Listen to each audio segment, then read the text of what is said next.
What's up, friends? It's your certified health coach, Caroline Jordan, here with Dr. Bruce B. Allen and his assistant, Riley, at the San Diego Running Institute to share with you the biggest lies you've ever heard about getting rid of foot pain. These are good, so make sure you hear all of the lies. So someone struggling with foot pain, what are they trying to do that's just not going to help them? Yeah, so I think definitely the biggest thing is there's an obsession out there about wanting to strengthen the foot. Your foot is 26 bones in here, and all of the bones are connected by ligaments. You know, ligament connects bone to bone, and there's no way for you to strengthen a ligament. So you could do 50 million towel scrunches, 50 million, marble pickups with your toes in hopes of creating an arch, but an arch is what you're blessed with. It's a genetic thing. It has nothing to do with strengthening. So trying to strengthen your foot or your arch won't help to cure any fasciitis, any heel spur, anything like that. That's a big misnomer and lie. Yeah, those exercises are made for, let's say you had foot surgery and you were trying to get mobility or movement back. That's where you use them. But we hear this every day. Someone with plantar fasciitis in here have been doing towel exercises, the marble exercise that Riley said, for months and months and months, and there's no improvement. And it's because there's damage in there. And if you think about this, if you tear tissue and you keep stretching it, you're going to keep tearing it more and more, and it never has time to heal. Mm-hmm. So the first thing that has to be done is the tissue has to be healed, which we use a lot of different therapies for. Then at that point, then you can start doing some of, strengthening, stretching at that point. But that's one of the biggest things. So if you've been spinning your wheels, strengthening your feet for 30 minutes a day, you can probably save your time and do anything else. Yes. Anything else? Yes. So what's another misconception when it comes to feet, foot injuries, treatment, those types of things? Another big one is using ice over heat. Ice constricts blood vessels and controls swelling in the area, but at a certain point, the heat needs to come in there because the heat's what brings all the blood flow and nutrients to the area. And honestly, when something gets inflamed, everybody tries to stop inflammation, but you got to think of inflammation as like the paramedics of the scene. It's actually bringing all the nutrients and everything to that area. So people always kind of compare it to sports where you see a football player go down and he rolls his ankle and they're icing it. Well, they're doing that to get him back in the game. No one really looks behind at what they're doing in the training center afterwards, where they're heating the area, they're doing muscle stim, ultrasound, everything that increases blood flow to the area. So if someone's struggling with foot pain, they should not be icing, they should be Heating, using heat. All right, give me another one. Yeah, one more I would say is we mentioned in the last video about orthotics and how valuable they are for people with heel spurs and fasciitis, that we determine the injuries due to a biomechanical maybe not being as biomechanically efficient as they can be. There's a misconception that an orthotic is bad, that it'll make you weak, that it's like a crutch.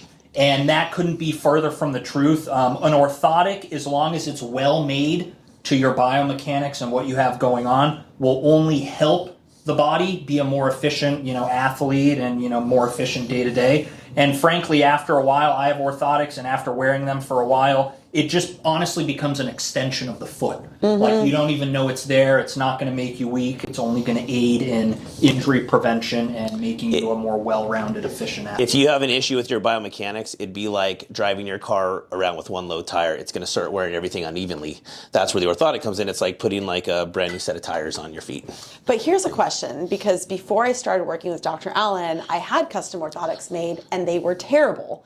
They made my feet hurt. And so, of course, I had the idea that orthotics were not great because mine were terrible. And until I started working with Dr. Allen, he helped me through a heel spur, through a sesamoid injury, through all sorts of things.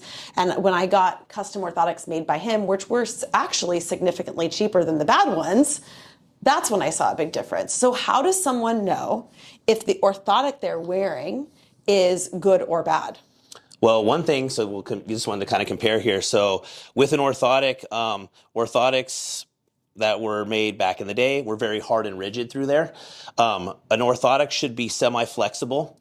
The whole point of an orthotic is to basically cushion the arch, and you're slowing the drop of the arch in there. You can also make biomechanical changes in the heel area, depending if someone has toe issues, which she had toe issues before. Different padding can be added. There's cutouts in there. We make all our orthotics custom here. We take a lot of different measurements of the foot, and I actually build all of them myself. Everything. Millimeters make a difference in an orthotic and in the body. Everything. And so that has to be adjusted into the orthotic there. Everything. So this is interesting. So I saw Dr. Allen to help me with a sesamoid injury. And when I had a sesamoid injury, there was a cutout for that area so that it could heal. And I saw him for treatments, ultrasound, Graston, adjustments, and orthotics. Once that area has healed, and it's been healed for several years now, I got new orthotics without a cutout because I didn't need it anymore, right, which was amazing. So as my body changed, I invested in a second pair of orthotics to accommodate to that. Yep. And I cannot speak to the value enough. So if you have a pair of orthotics that are hurting you, your foot will tell you if it likes it or not. Your body will tell you. So you can always seek a second, third, a fourth opinion and get something that can work. There should not be a long break-in period on an orthotic. Usually a couple days. And now if someone's never worn orthotics and you're building up the arch a little bit, it'll take a few days for them to get used to it, but it's not something that takes 6 months, a year. And the problem with a lot of places, and this happens all over, a lot of people make orthotics, they basically are using an outside lab where they take a few measurements, they send it off to the lab, someone makes it for you that's never even seen you before, the orthotic comes back, they give it to the patient, the doctor tells them, hey, wear it for 6 months, you'll get used to it. They do this honestly because you cannot keep sending that orthotic back to the lab. There's a huge charge for it and everything, and I know this because when I first was in practice, I used a lot of those companies. We used a lot of the scans you walk over, the boxes you step in. There's really nothing custom about a lot of that. A lot of it is smoke and mirrors. And so if that's kind of how you've approached your orthotics in the past and they aren't working, definitely want to get something custom with someone who works with you. Yes. To treat your biomechanical issues. So another foot lie people have been told: don't strengthen. Yeah, don't strengthen. Save your time. Don't use ice. Don't use ice. The misnomer about the orthotics, I think that's big. What about last one? What about changing your gait to meet That's a great one. Yes. what some book told you about forefoot running or heel striking or using your butt when you do XYZ? Tell me more. So yeah, I mean that's throughout probably the last 20 years. Various books have come out touting this and that, being the most efficient way to run. What we believe is that everyone's got their individual running gait.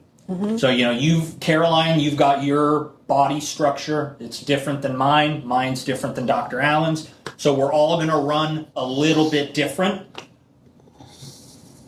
The way that you can safely, if you want to use the word correct your running stride or be more efficient, would be by placing something like an orthotic in there. You have to think about it this way. When you're running, each foot is going to hit the ground about 1,000 times. So it's impossible for you to train yourself to slightly run more efficiently, like 5,000 foot strikes on a 5-mile run. Having that is a seamless way to put it into the shoe, have everything from the ground up be in line, and you're able to run with more efficiency without thinking about it. Some people try to change it. They'll go from a heel striker to a forefoot runner, and then that results in nothing but a lot of injuries. Right. The more you try to fight your body's natural way of moving, the more problems you're going to have. Yes. I'm 33 years old, and I've been running and playing sports since I was 5. So so let's say you're done growing by the time you're like 18. So I've been running the same way for 16 years, 15 years. Why would I undo 15 years of work just to try and run on my toes? to me, it's never made sense. And just like with anything in the fitness, diet, wellness industry, there's always going to be a trend or quote, quick fix to problems, quick fix to weight, quick fix to performance, it's the real things have not changed, honestly. Right. You know, eat good food, get rest, move your body mindfully, and try not to change how you're naturally built. Make the best with what you've got. And I actually learned this the hard way because I tried to fix things on my own and got myself into some big injury holes, which I've worked with Dr. Allen to get out of. But you have to learn the hard way. So don't try to quote fix your gait with some quick fix that's out there right now, hot off the press. Right. So those are a few of the foot lies that we've all been taught, and I'm just so grateful for Dr. Allen and Riley for joining us today and sharing with our community the truth. Thank you for so having that we us. can move well and stay active for life. You guys, Dr. Allen treats patients all over the world via Zoom, and he makes custom orthotics for them as well. So if you've been struggling with a foot problem or any sort of issue and you think that you'd benefit a lot from working with a talented expert who can really help you, I've included all of his information below in the description box. And Dr. Allen, we hope to have you again on the channel as an expert guest because he's helped so many of my clients through shoulder injuries, knee stuff, you name it. I refer all of my people to him because good people know good people. So thank you guys, and we hope that you and your feet take good care.